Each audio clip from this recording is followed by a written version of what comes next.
Hey guys, welcome back to Intelligent Faith 315. This is Pastor Jay. This is part 2 of a new series we started, Good Arguments for God's Existence. So welcome back.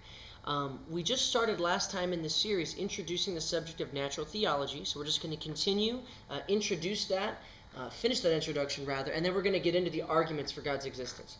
So as we talked about last time, natural theology is simply looking at the natural world around us, looking at the creation, the universe, and then even some things that we know to be true about human experience. For example, such as morality, such as we believe in objective truth, and then analyzing these concepts and then walking them back to the existence of God, of a personal creator. And we'll walk through that, how that works. But this is basically what the enterprise of natural theology is.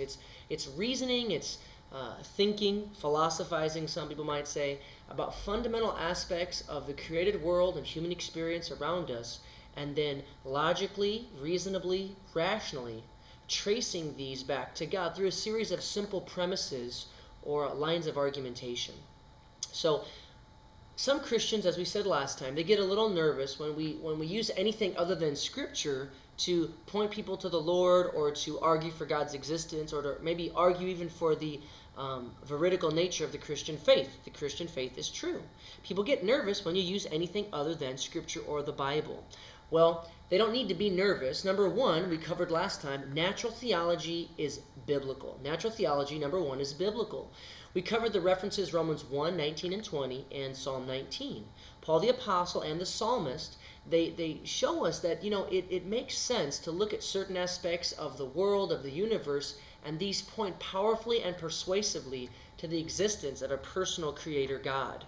And not just those two references, the Old and New Testaments are replete with apologetics and natural theology being used to point people in the direction of the God of the Bible. So number one, it's biblical. We also said number two, natural theology is rational. And this is important because Jesus said in Matthew 22:37, he says, the greatest commandment is this, to love the Lord your God with all of your heart and soul and strength and your mind. And sometimes as Christians, we forget this. Our faith is emotional and it is connected with much religious experience. But we have to realize that if God is a rational being, which of course he is, God is a rational being. He's called the Logos in John chapter 1. If God is rational and then he's made humans in his image, then we also are rational beings.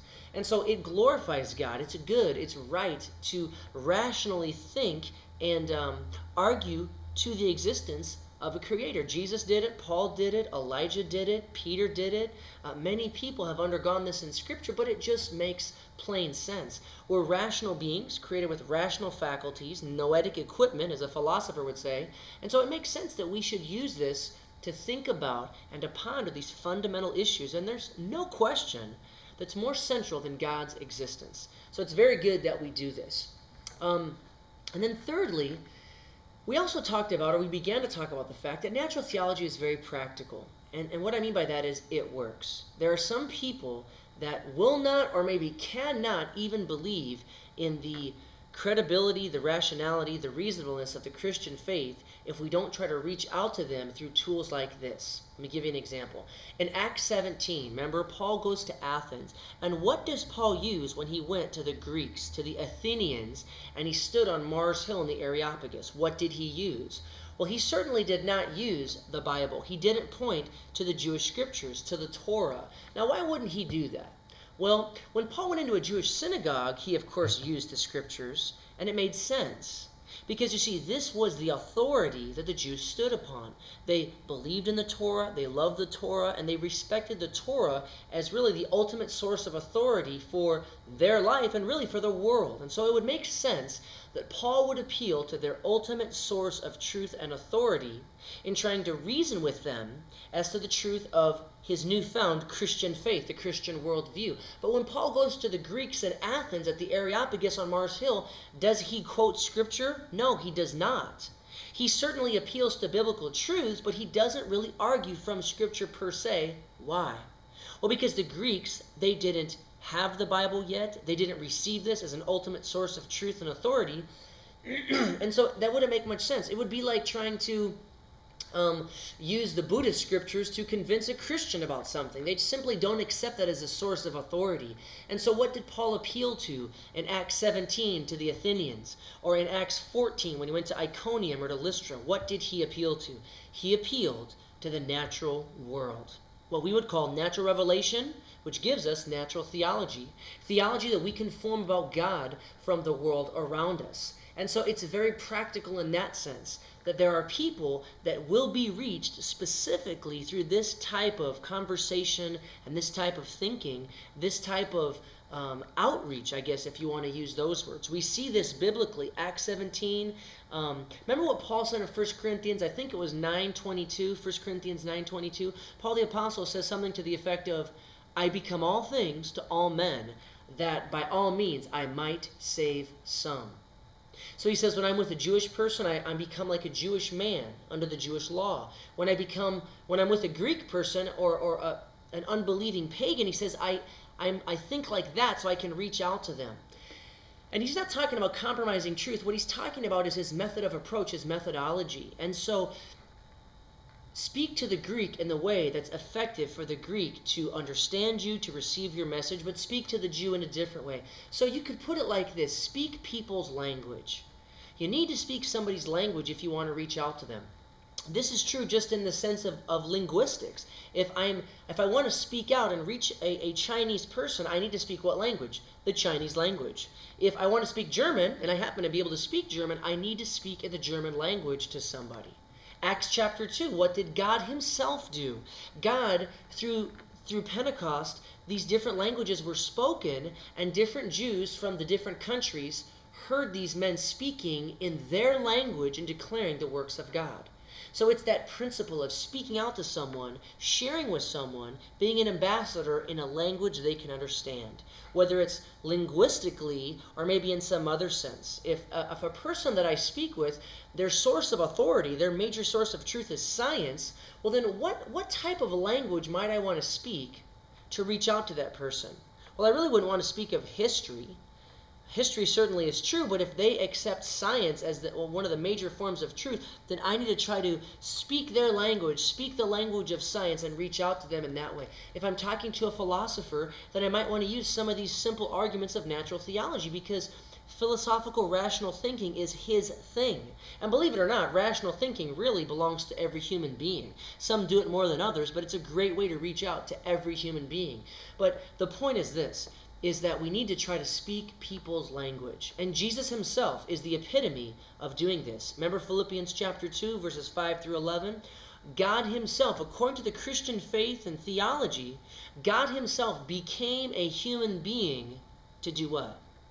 To reach down to us on our level and speak our language precisely where we were at. He became one of us. He became like us. He literally clothed himself with human flesh according to the doctrine of the incarnation.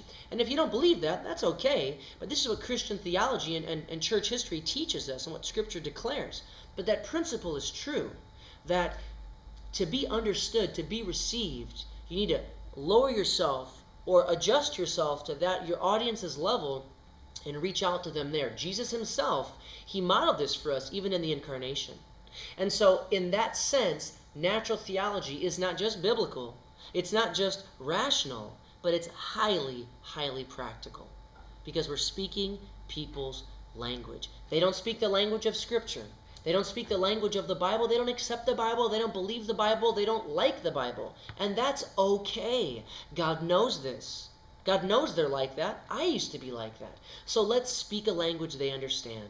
Just regular, human, rational thinking. And believe it or not, guys, because the Christian worldview is true, because the Christian faith and philosophy is veridical, we can use rational, simple thinking and lead people to the actual truth that God, a personal God, the personal triune creator God of Scripture, really does exist. And so something that you might be tempted to think, or something that people might tell you when we talk about things like the ontological argument or the design argument or the cosmological argument, something that I often hear from people who are a little bit naive and haven't really read much about this, they say, oh, come on, let's be practical.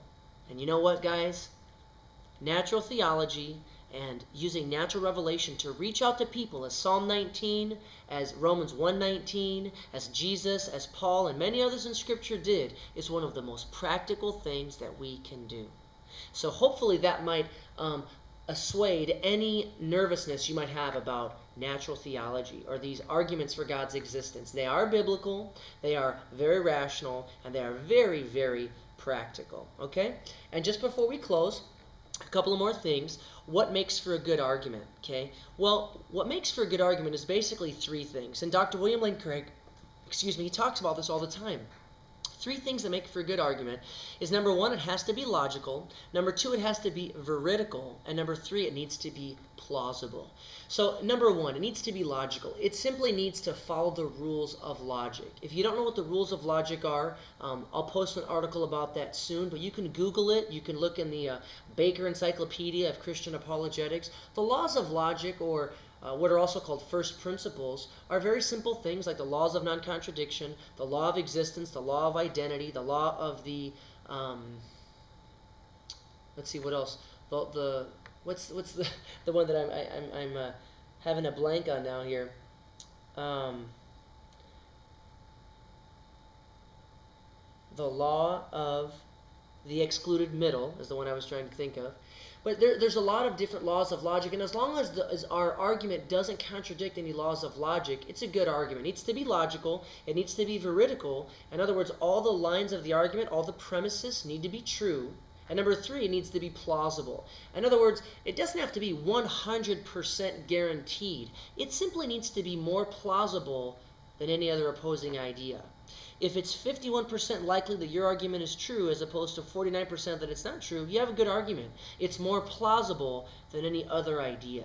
So if our arguments fit these three criteria, if they are logical, they obey the laws of logic, if they're veridical and the premises are actually true, and then number three, if it's plausible, if we can actually know that the premises are true, if it's knowable truth, and if those truths are more plausible than their negation, more plausible than an opposing idea, it's what we call a sound argument. If it's logical, veridical, and plausible. Okay? So that does it for the introduction to natural theology. We're going to dive right into the arguments next time. Some of the types of arguments that we are going to be covering, just to give you kind of a foretaste, you could Google each of these and see what you come up with, or you could look at a good apologetics book that you might have. We're going to look at the cosmological argument. This deals with arguing to God's existence by thinking about the origin of the universe, or the cosmos. So that's why it's called the cosmological argument.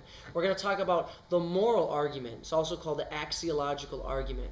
We're going to speak about objective morality and how this can lead us back to the existence of a moral lawgiver. C.S. Lewis popularized it. Many people have popularized this argument. It's very powerful. It's very convincing.